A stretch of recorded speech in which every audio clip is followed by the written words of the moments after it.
Welcome to Affordable Foundations Legacy Impact Through Housing, the podcast that explores how housing shapes communities and creates lasting legacies. I'm your host, Cecilia Casio, and each week we'll dive deep into solutions, challenges, and opportunities in affordable, attainable, and workforce housing. From current housing models to innovative approaches reshaping the industry, we'll explore the policies, investment strategies, and community-driven initiatives that are making a real impact.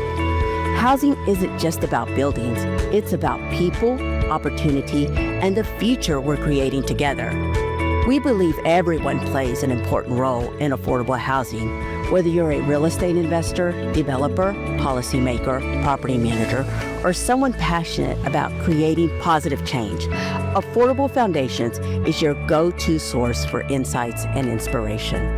So let's break barriers, redefine possibilities, and build a legacy together. Hello, everyone. And today I have Sandra Donaldson. She is a beautiful, beautiful, beautiful person that I met in Florida. And she has D-Edge Consulting, and they work their magic on our multifamily assets wherever they go.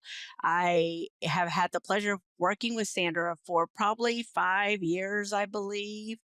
And I'm not doing her any justice. I'm actually going too far. I'm going to let Sandra introduce herself and tell you a little bit about what she does.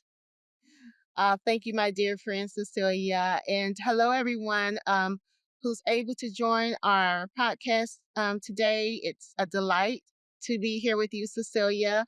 As she said, we have worked many years together hand in hand. It's the perfect example of housing and community advocacy and how those two worlds join together to create magic. Sandra, tell us a little bit about how you got started doing this. Well, I am a lifelong resident here in the county that I live in Pensacola, Florida. And we are right at the top edge of Florida. A lot of people think Florida and Disney World. Well, we're on the other spectrum of Florida. We're at the very, very top, right next to Alabama. So we're considered Northwest Florida. And I was the previous chief advocacy officer for Community Health Northwest Florida, which is a federally qualified healthcare center here in Pensacola. And how I got connected to the beautiful community of Oakwood Terrace, although I've been a lifelong citizen, my work brought me to the community of Oakwood. So we were the recipients of the BP oil spill. Many people know of that event that happened in the maybe mid 2000s.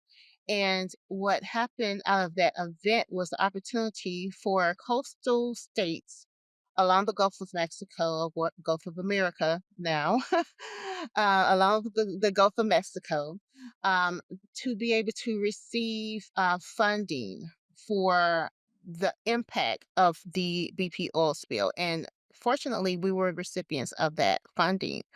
And so I had the opportunity to be able to service our community through those funds to be able to find out where were our voids. How can we connect service to community? And so we began to come out inside of the community of Oakwood Terrace, and we started with a food insecurity program. So when you're dealing with multifamily communities that have all this other stuff going on, which we deem those other things as social determinants of health.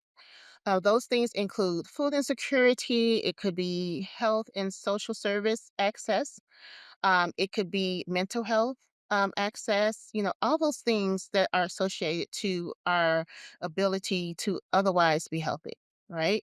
And so I was able to come out with a team with food insecurity boxes where we provided fresh fruits and vegetables and food to offset those gaps of resources that families face.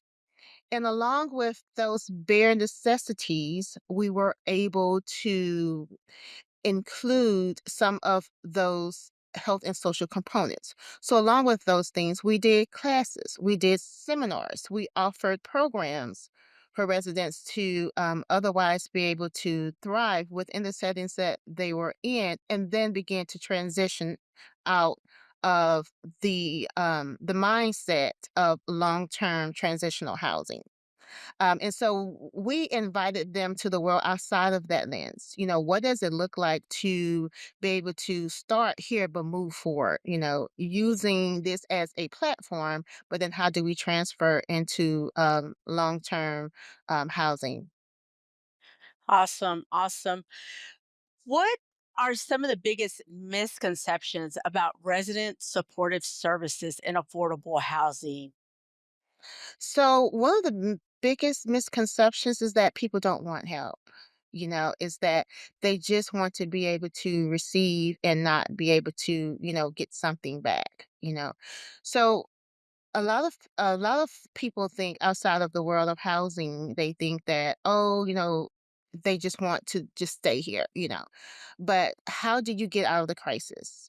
Just like your crisis of the moment, you're looking for those bare necessities. There is a philosophy of housing first.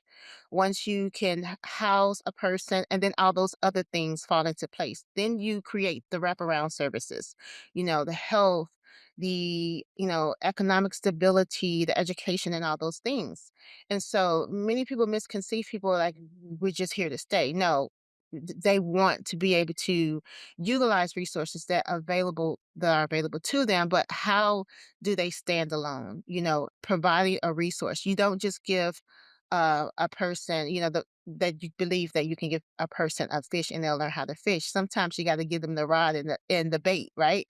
And Right, so there are other resources that people need, to otherwise be successful, because it's not always just that cut and dry that, you can just do this. right.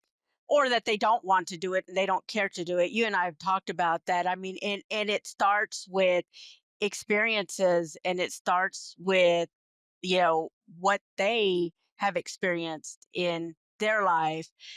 I think one of the most heartwarming memories for me is just watching the children engage and be involved and understand like there is somebody else out there, or that single mom.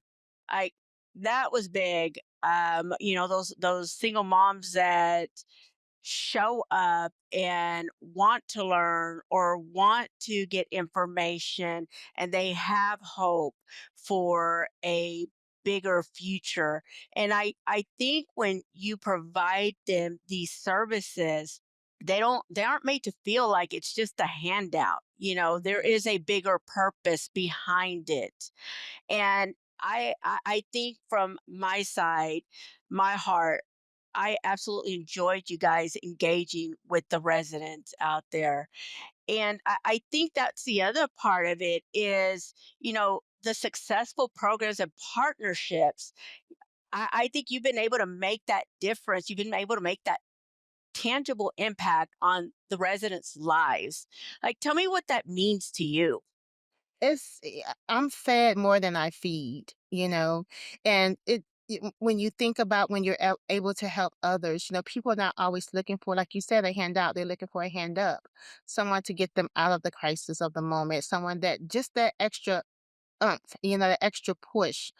And for me, I've always been that person to be able to serve, and to be able to help others. And I mean, like, the work of God, to be able to serve others, and living in the philosophy of what we would want others to do for ourselves. That is truly a concept that I wear very closely to my heart.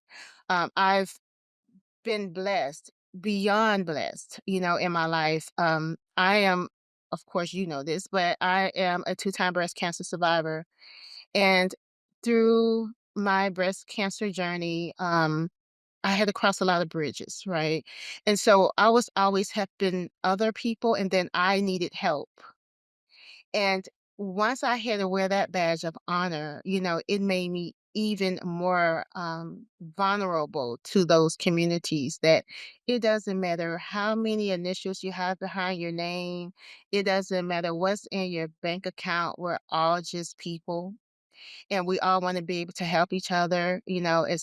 At some time in our lives, we all need help. And, my journey has just been amazing because there are times when I was literally going through chemotherapy, and I would go to the housing community at Oakwood, and I would see these families and moms with babies on their hips, and they're praying for me, and I'm like, my God, thank you, and so giving back made it just that much more easier. And then to see, like you said, to see those moms, see moms come out of that crisis of the moment and be able to transition, see families be able to move into permanent housing and seeing children smile, when the playground came, that was like food for the soul. So, I mean, like, just being in that type of service industry in any type of capacity, is a blessing within itself. Yeah, I totally agree with that. I think it provides a stability for the residents and the children in that area, and the impact goes beyond the community because they go to school or they go outside of the community, and they're able to have, they always know that there's a place that, you know, one is they come home to, and two, there's a support system there. We know that we serve a lower income household. And in knowing that, we also know that there are some inequities or disparities. I mean, let's call it what it is, right? And it goes back to lack of access, lack of funding, or lack of opportunity. And sometimes it is lack of just desire to go the extra step as the individual themselves. But I have seen, the groups out in that you're involved in, they just tend to gravitate towards your events, and the community around us also has been involved. The immediate community around us, let's say us, I'm not there anymore, but I still look at y'all's pictures and I still cheer you on. And I Right. think it's such a great impact. From your perspective, how does resident services impact housing stability and the long term economic impact? Well, I think you said it earlier, when all of those things happen simultaneously, there's going to be economic stability, and it's like a freight train driving through the community and everyone is like jumping on and moving forward, and then they're moving at the same pace and these things are happening. Um, we know that when lower to middle class families are stable, our economy is stable, Uh-huh. right? Um, when you have children whose mothers are happy, those children are happy. Those children are going to do better in school. You're gonna see less of the ADHD and those diagnoses because children are not happy because their families are unstable. You're going to see moms wanting to do better for their families. And you're going to see that spirit in themselves and them wanting to, it could be getting that certification, it could be leaving home at the same time with your child going to school and you going off to work. And when you feed that type of energy into our economy and you support with wraparound services for what families are needing to be able to do those things, and that may include the working class, those that fall within the economic gap to be able to receive some of those social service resources that they may not otherwise qualify. They may be 50 cent away from getting childcare services. Yep. They could be, a dollar away from receiving healthcare benefits, and so those things can be pertinent to our economy striving, just looking at the very innate point of it all, the point of family, the point of child, the point of community, and then moving that down into the bigger spectrum of what we're all wanting to see. And when people move from renters to owners, they invest more. You see community gardens. You see people now paying homeowners insurance and taxes, and those people vote.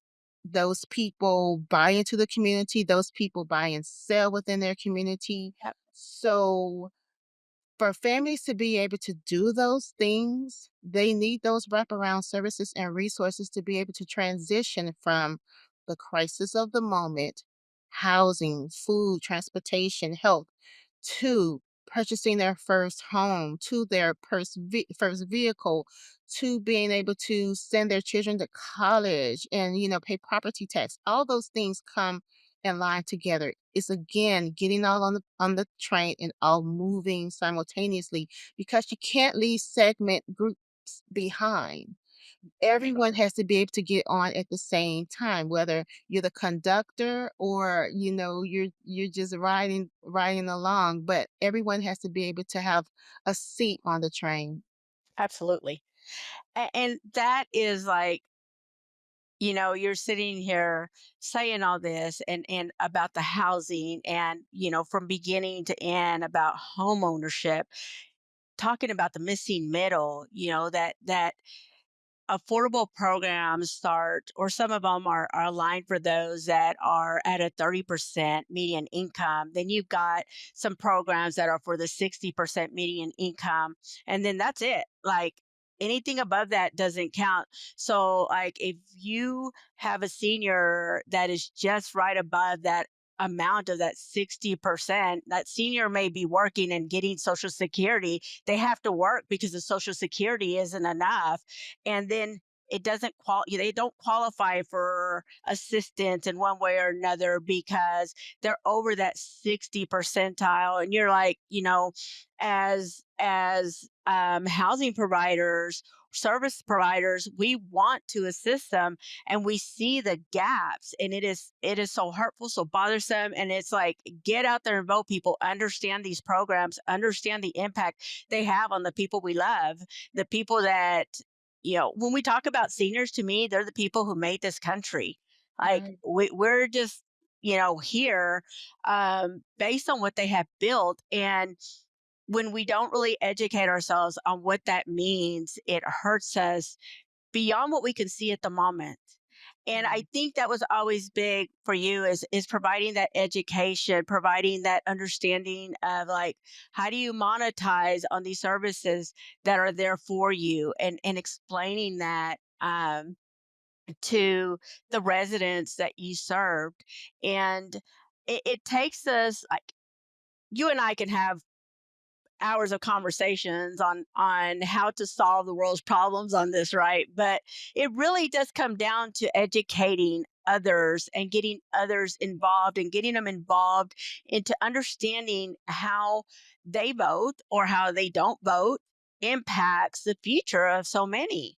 And I think, as a property management professional and also a property management owner, when I look at things, I am like, you know, how can property owners and managers better integrate the supportive services into their housing models? And it's like a twofold. It's hey, Sandra, I know you do this consulting.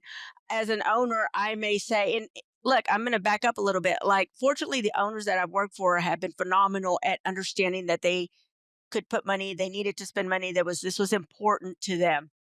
And so I was able to get it into the budgets. And that's from a property management side. That's how you get in the model. You get into the model by putting in the budget. Mm-hmm. But then it really takes more of partnerships, understanding, like, Sandra, this is what I need. Tell me what we can get for this. Tell me what our residents can get for this. Like, how how is it and what is it that you can bring to the table to help the residents out? Talk a little bit about some of those. I know I wasn't your only customer, but talk a little bit Mhm. about that a little bit, and how you have been able to do that successfully. Yes, and like I've been very fortunate. I have long worked in the community. I have, had opportunities to work, throughout my local county, at the state level, sharing some of those needs and just really building that trust factor and showing outcomes, and being able to build relationships where I can go to a corporation and say, hey, this is what we're doing and we need support. One of the things that we're doing this month at Oakwood is we are partnering with the American Heart Association and one of our local free clinics, which is Health and Hope here in Pensacola. And they're coming out with me to Oakwood, and we are providing on-site free CPR training for residents, for children and infants. They're providing blood pressure checks, know your numbers, American Heart Month. Do you don't we don't just wear red shirts. We want to know about our health and how can we be able to prepare healthier meals for our families. What are some of the alternatives to some of the unhealthier ingredients that traditionally or culturally we've only known all our lives, hearing it from a different perspective. And when I talk to some of these organizations, they go, wow, what a great concept. Yes, we know that in order to impact our universal statistics, we have to start within communities. So who are our community partners? Who are our community advocates and our community leaders that we can bring in as trusted individuals? So we can come out as American Heart Association all day, but are they going to trust us? So we have to build those relationships with trusted leaders and who are going to be our trusted leaders to get us in those neighborhoods where we can come out and we can provide these trainings to families to maybe save lives um, by building these partnerships. And so I have been really fortunate to be able to be that advocate that I could say, hey, this is what I'm doing. Yeah, I've seen your stuff. Yeah, we would love to come out. This is a great impact story where we can go back corporately and say, this is how we are working within communities. We are leveraging community partnerships to be able to bring resources within communities. And so it is a phenomenal concept, and just seeing families' faces like, wow, like I know how to do CPR. I've learned CPR. And to be able to learn a healthier concept for their families. You don't have to use the heavier, starchy ingredients for some of those traditional meals. Have you tried cooking with olive oil? And let's do a demonstration. And so, Health and Hope, their staff has been able to come out and do some of those demonstrations, do a whole meal and serve it to them and show them each ingredient. Instead of using oil, we use applesauce. And them like saying, hey, this is what we're going to do. And then getting like resources to buy crock pots and provide meals and then provide the ingredients for those crock pots. And then you got single dads saying, hey, how I, cook this meal and I put fresh vegetables in a crock pot and provide that for my children last night. And they liked it, because no one's never introduced it to them. Right. And so it's just amazing to see, to see that smile, that ambition that, Yeah. hey, I'm interested in this. I want to learn more. And so that's really what it's about. Absolutely. Mhm. Absolutely. Um, what advice do you have for organizations looking to start or expand the resident services program? I would say definitely utilize those partnerships. Find those community grassroots organizations that are invested in their community and how can you support them to do what they do better? right? You don't have to recreate the wheel. You find some of those organizations, those ministries that have the um, the infrastructure to come out with their ministries to come out and serve. Like me, I when I left my organization, I left on a dream that I want to make the world better. And as a full-time entrepreneur and as a team of me, it's challenging, right? I'm like, oh my God, you Absolutely. talk about that.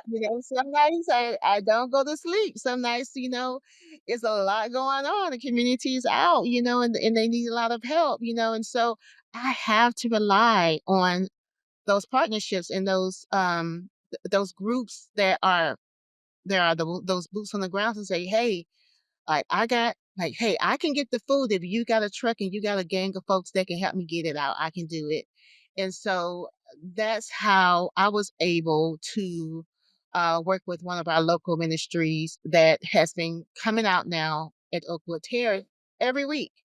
They come out every week with food distribution for those families. And how we got incorporated into working together is that I needed manpower. I had just got a huge donation of food and I needed help. And that church ministry was within blocks of the community. And now they're able to utilize resources and come out weekly and do food distributions. And that's what it takes. So I would encourage anyone to find those community leaders, find like myself, someone that can advise you because you might not necessarily know this is what your families need, but find your specialists, your content experts, like someone like myself in your community. And how can you help me leverage your resources with what our families need?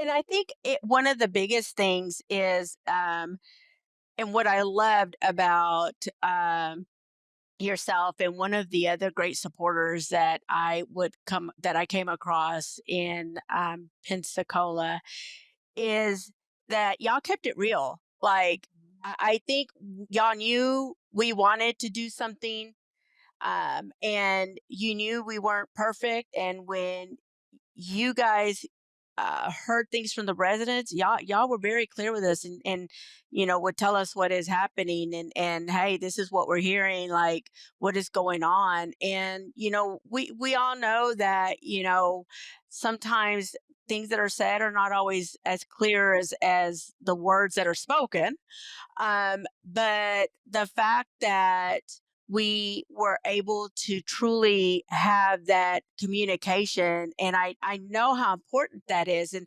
how important it is for you to continue that with anybody you work with, because I see it, and just what I see on LinkedIn is like you are so committed to ensuring that the resident service is truly applied to what it is meant to go to, and those residents, I know, appreciate it. I would hear it.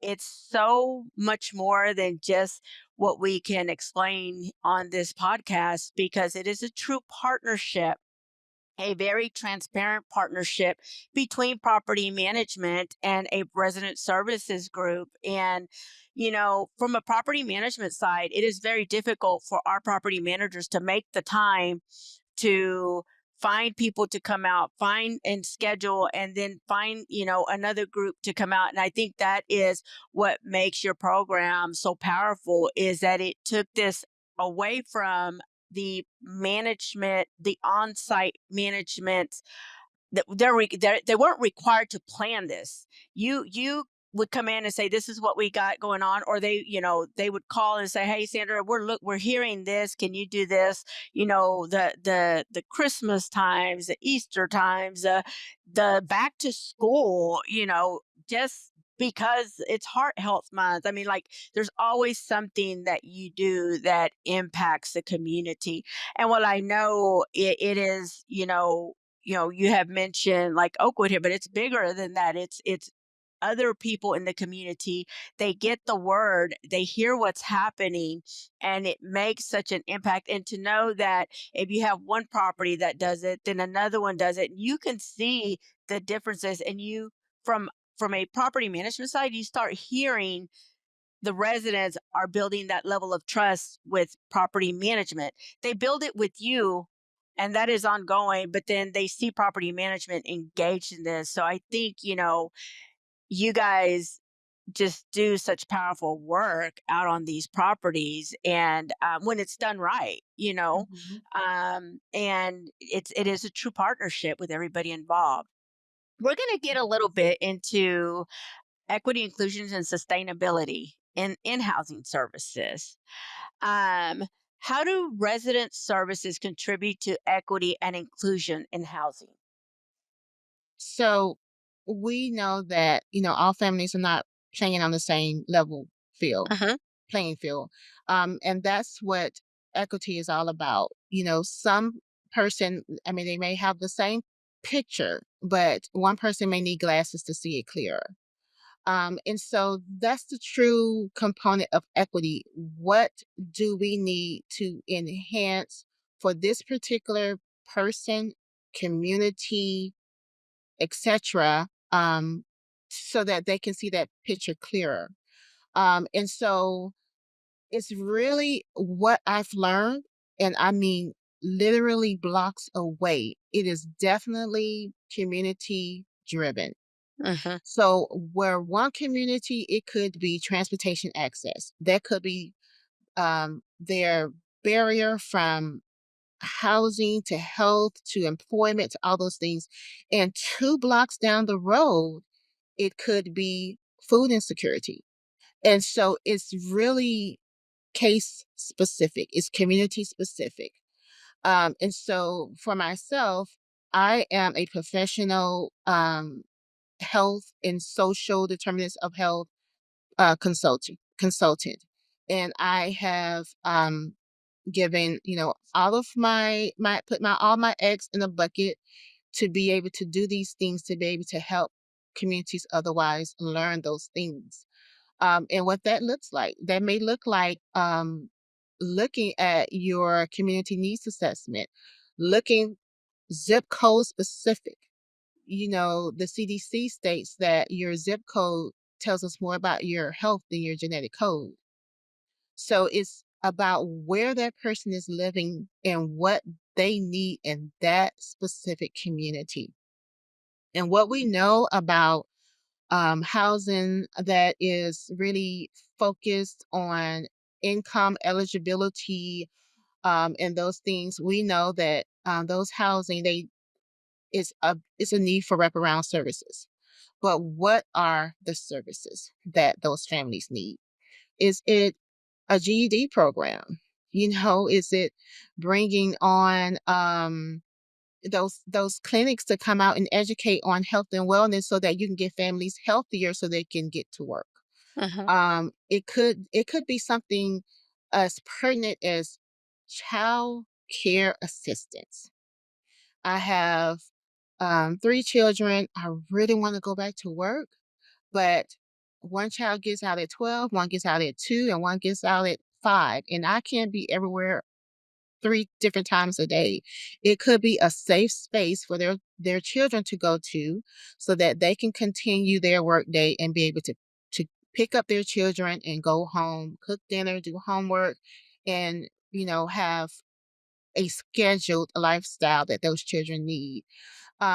So it's being able to know what those things are and being able to have people, like you said, in housing, you guys are making sure that the plumbing is working. You're Uh-huh. making sure that the windows are sealed. It's hard those other social determinants of health, those other things. So relying on, and then just really investing in that, and that's something that I truly have just been beyond blessed to be able to have those type of organizations that really put emphasis on having those expert leaders to be able to tell them, hey, we don't know it all and we don't always get it right, but we are seeking help.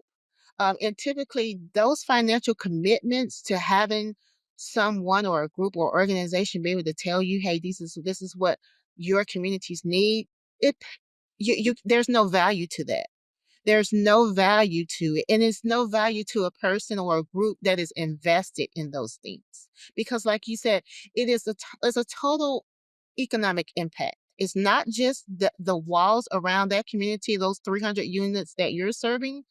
It's about that entire community that is seeing these families thrive that have otherwise not been able to do so, being able to now to see that transition in those families. So it's a undeniable impact to communities. And you and I have talked about the kind of impact that goes beyond the walls because it is so great, and you can't, like really put it into a measurement until you don't have it. Right. And when you don't have it is when you see the difference.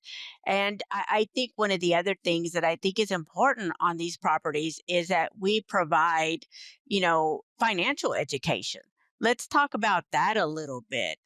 What kind of impact do you see that having on the residents?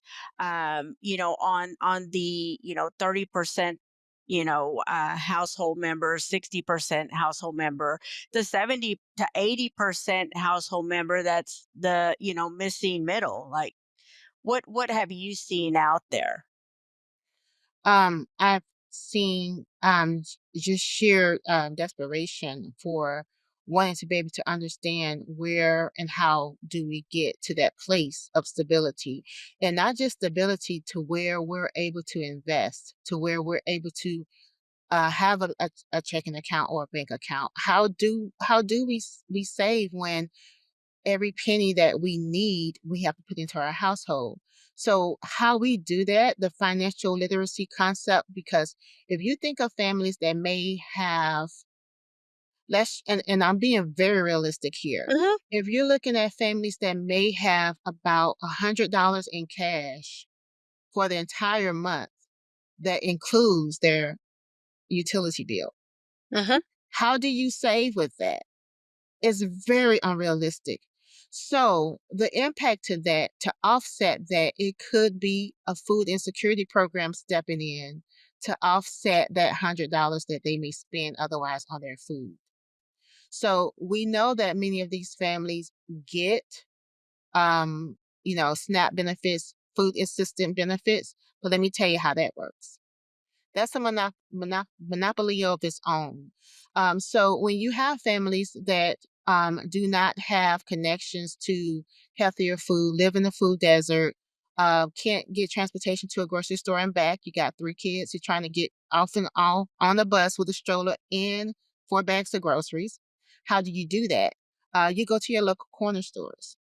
And when you go to your local corner stores, you're Yeah. going to pay about double what you would have paid at the grocery store. And you're not going to get the healthier foods. You're going to Yeah. get whatever's available. And when you do that, you're going to spend double of your benefits. So you get to the middle of the month, you're out of food. So that $100 that you may have needed for your light bill may be what you may then need for food. But bringing in those resources into communities where it's a food bank or a distribution of some sort to be able to offset that expense, then maybe they can hold on a little bit tighter to that $100 that they had that month. Also, another thing that I just started doing myself is I will come out and bring paper product, feminine needs, those things with cash that you may not be able to afford. I had a group that I was working with for senior citizens that had donated just a huge amount of adult diapers. Hmm. And when I brought those diapers out to the residents, which I was thinking we would have some more of our elderly residents coming out, I had a lot of moms coming out. And one of the things that they share with me is that they use the adult diapers for their teenage girls to wear at home so that they can use spend Hmm. less on those products to go to school with because they didn't have the cash money to buy those things for them to go to school. So a lot of those kids were staying home during that time of the month because they did not have the resources they needed to leave outside of the house. And so those type of things are going on in America. It's right underneath our nose. It's And real. it's a real it's a real thing. And these are not families that somebody can say they just want to live off the government. Did y'all hear what Right, they said? She right, said that they kept the kid home from school because they did not have the money for feminine products. They let them use adult diapers. Imagine a teenager in adult diapers in school. What, like, we some of us can't wrap our minds right, around this, and that's why it's right, really important, I think, to have these real conversations. Like, right. this is real stuff, and it is, if we want to make an impact, we have to understand the real situation. We're not saying that people out there don't take advantage of the system. Absolutely, we know that happens, but I Mhm. believe there's more that need it and want a step up than just want a handout. And Absolutely. things like that are so vital for people to understand. I forget about some of these things that I see sometimes, but working on these properties and really being out there and understanding not just the resident side, but the employee side, like our team members on site. They work on these properties day in and day out, and they see the heartache and they get burnt out at times. And we have to remind them that we're here to serve a purpose. Like, the impact they make is far greater than what they can see today. And I believe our team members just live in their own greatness every day. They don't even realize how much greatness they have within them because they're able to truly navigate the ins and outs of this day to day stuff that is real. I Mhm. remember somebody telling me at one of the properties, we don't send our kid to school because they don't they it's raining and I can't walk them that far, and it was a small child, and I'm like, well, how is he going to learn? So there's like so many barriers to begin with. And how do we break down the barriers? By having these conversations, like they're real and they're Absolutely. raw, and people need to understand that this is real stuff going on out there.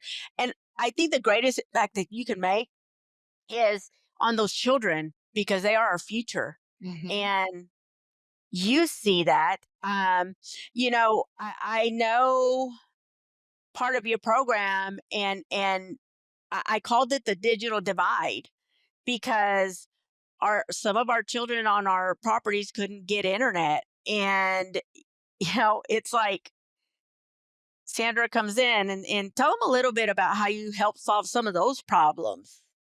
Yes, I mean, it's as simple as it not being able to connect to the outside world.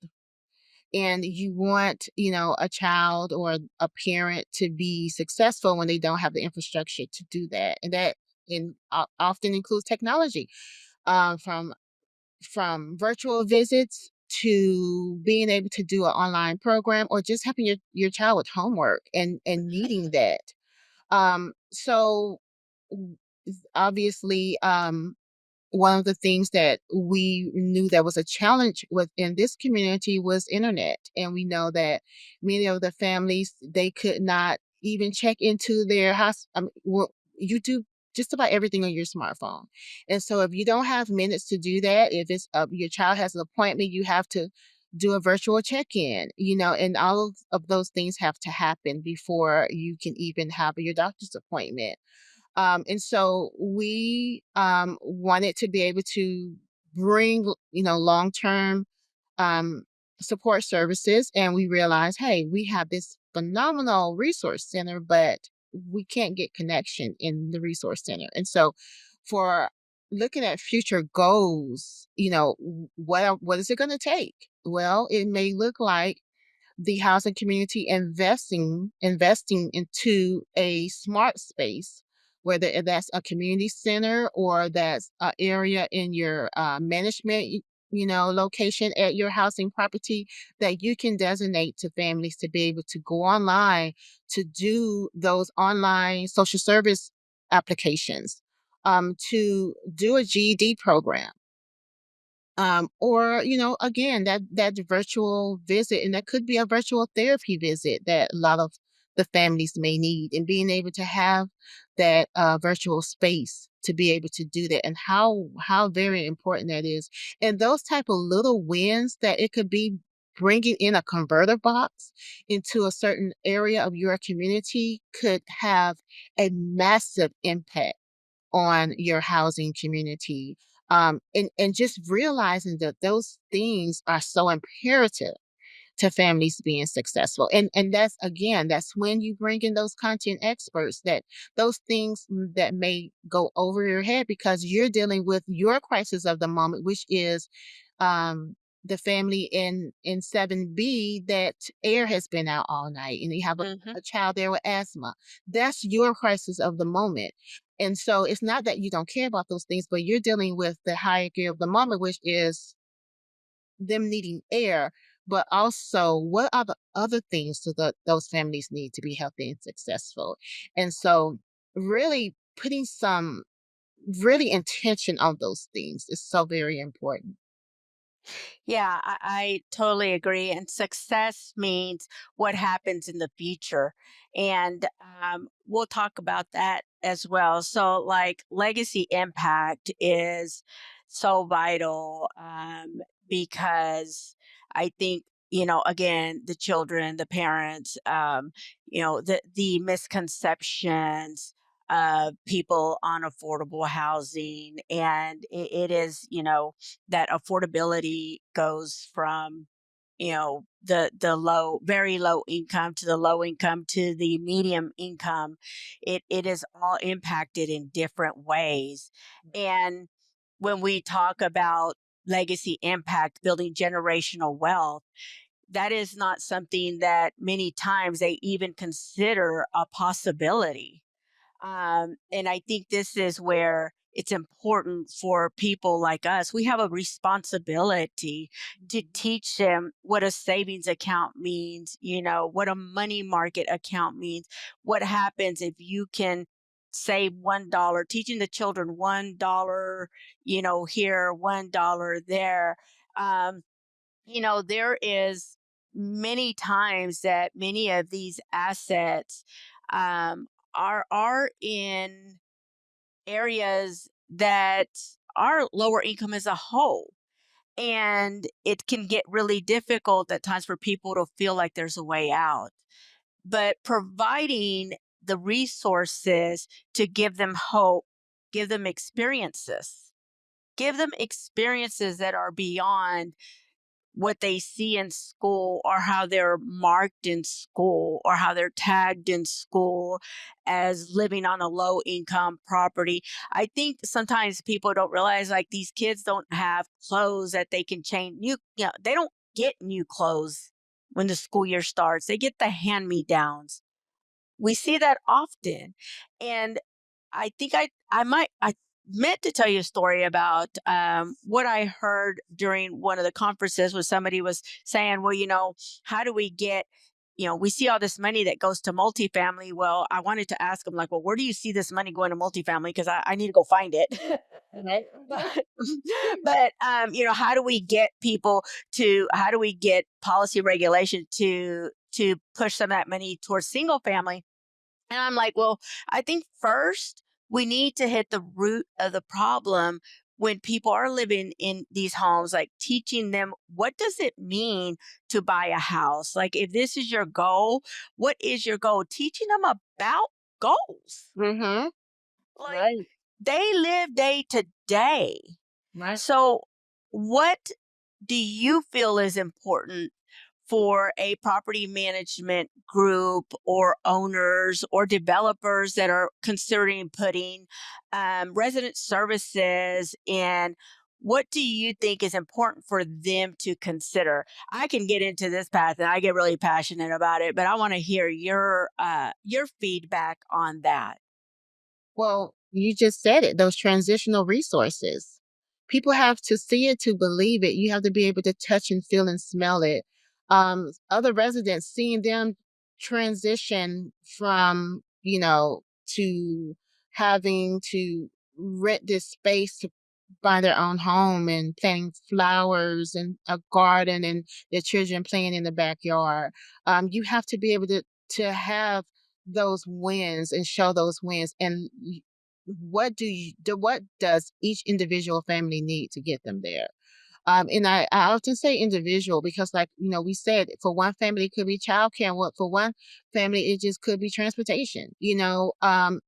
How can we support families? And one of the things that I've done is that I've have always been a true supporter of surveys. And so I survey our residents and I ask them, we're not going to tell you what we think you need. We want you to tell us what you need. And it was interesting. The very first survey that I did at Oakwood Terrace, we were wanting to bring out this food insecurity program that brought forth wraparound services for the families. And I will never forget this. I asked the question, when would be the best time of the day to do this program? So I was thinking later in the day, maybe once they get up and get moving around and that type of thing.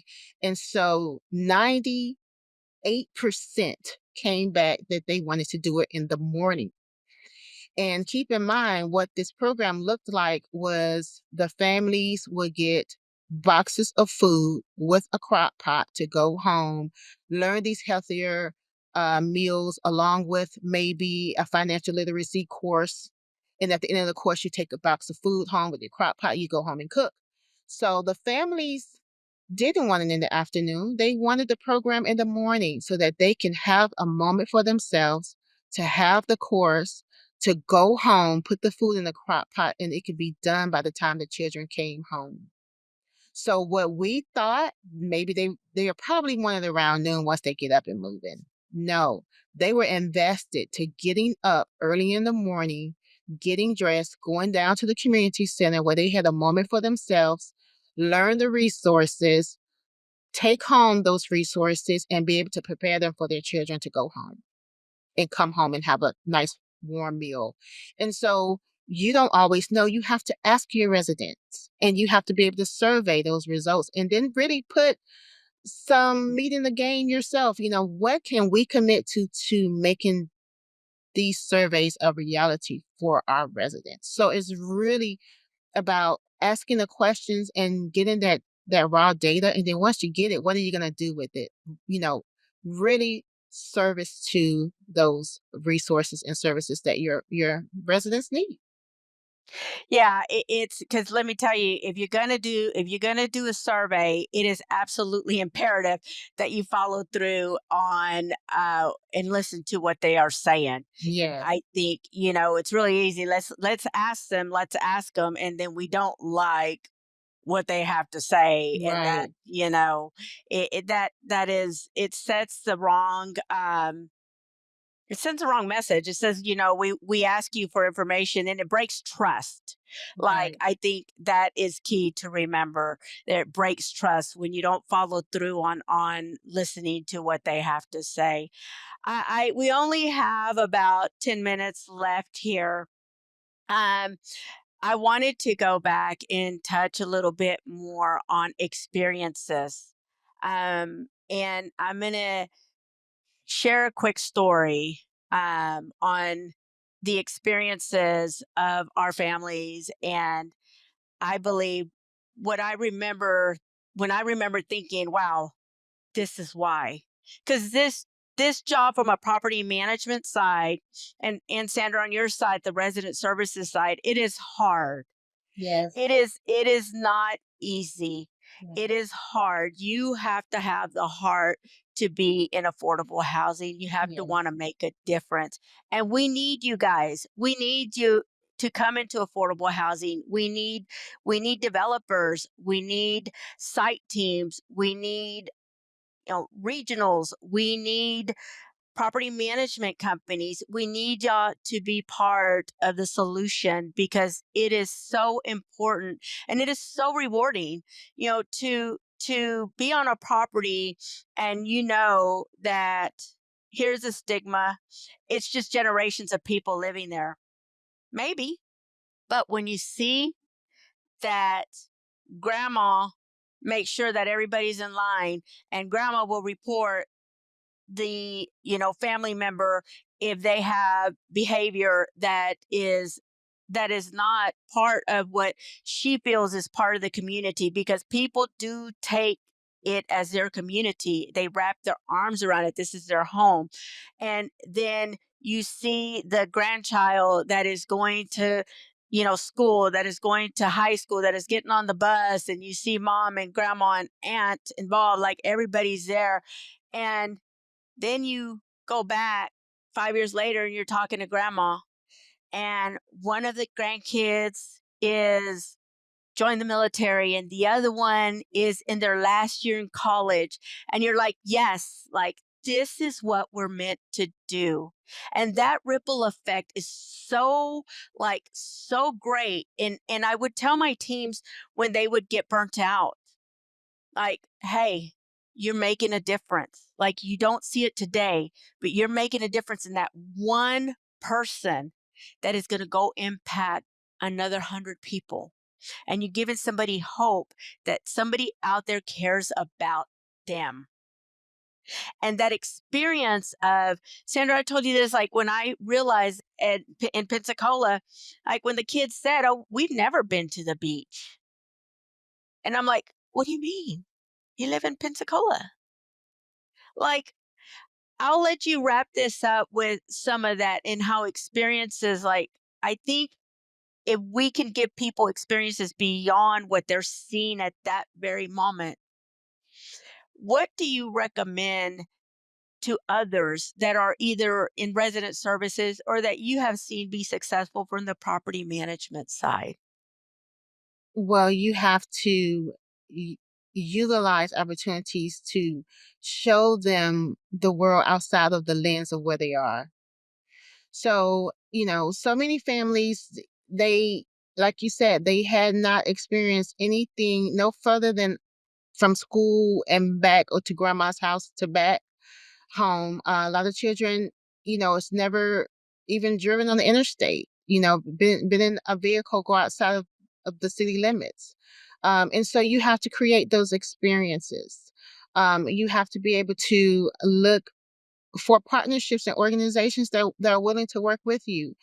Just as late as today, I am working with a nonprofit that works with young boys to help them to mentor, show stewardship, and they do an annual show, and so they are willing to transport some of our children to their annual event where they can see the performance of other children, and really have those experiences at our civic center, and at, at a grand scale, to see other young men do well, other young girls that are part of this program do well.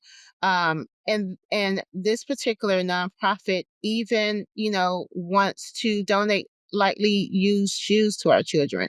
But you have to be able to share with other groups of people that may or may not be in your wheelhouse. So, sometimes you have to step out of the group that you talk to every day and maybe go to an organization that you may not maybe like that would not believe that would have an investment in the families that we serve, but they have a organization mission or commitment to be able to serve communities. And so you utilize those opportunities to offer those experiences for our families, because one cannot do it alone. We have to all be, you know be on this have the same agenda, and that is to improve the lives of our families and our communities. And you wouldn't know until you present the opportunity, you show the good stewardship, and you show the work. And I've had people just like on LinkedIn that say, hey, how can I help? How can we support? But it's really sharing those stories and those opportunities so that you can open the windows for a lot of these families. And it really just takes telling the stories and offering those opportunities. Mentorship and representation. Key. Absolutely. Getting out there and making an impact. Mhm. You have to make a decision to be part of that impact. Yes. Yeah, I think, we've run out of time, and I knew this was going to, we're going to have a part two of this, Sandra. I love it. Tell us a little bit about what Sandra Donaldson and D-Edge Consulting is doing and how people can contact you. So we are here in the state of Florida and we are training community health workers. Um, we're training those community members to be those stewards in the community and utilize their their community space to be able to be those leaders of connectors. And so that training concept is a statewide training concept, and we are actually had the opportunity to train members of Oakwood Terrace for that training program, how to be able to locate resources to be those community leaders for those communities. My business website is dhconsulting.org. Um, and I have a training site that for housing communities that may be interested, they can definitely look at my website to see if it's, hey, this may be something that we're interested in to be able to provide for our residents and for our communities. And, I would love to share more, individual conversations about this very important work. Awesome. Thank you for joining us today. And to our listeners, legacy impact through housing is important, and it starts with you. It starts with me. It starts with us. Thank you for joining us today. And Sandra, totally grateful for this hour that you have spent with us. Thank you, Absolutely. everyone. Thank you. That's a wrap on this episode of Affordable Foundations, Legacy Impact Through Housing. I hope today's conversation sparked new ideas and gave you a fresh perspective on the role we all play in creating sustainable, thriving communities. Affordable housing isn't just about buildings. It's about people, opportunity, and the legacies we leave behind. Every step we take to improve access, challenge stigmas, and drive solutions brings us closer to a future where everyone has a place to call home. Make sure to subscribe to Affordable Foundations on your favorite podcast platform and share this episode with others who are just as passionate about making a difference. Follow us on social media for more insights, updates, and stories from the field.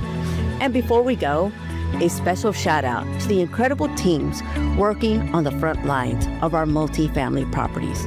The property managers, maintenance teams, leasing staff, and all those who make housing possible every day. Your work is a foundation of stronger communities, and we see you. We appreciate you, and we thank you. Until next time, let's keep building a legacy that lasts.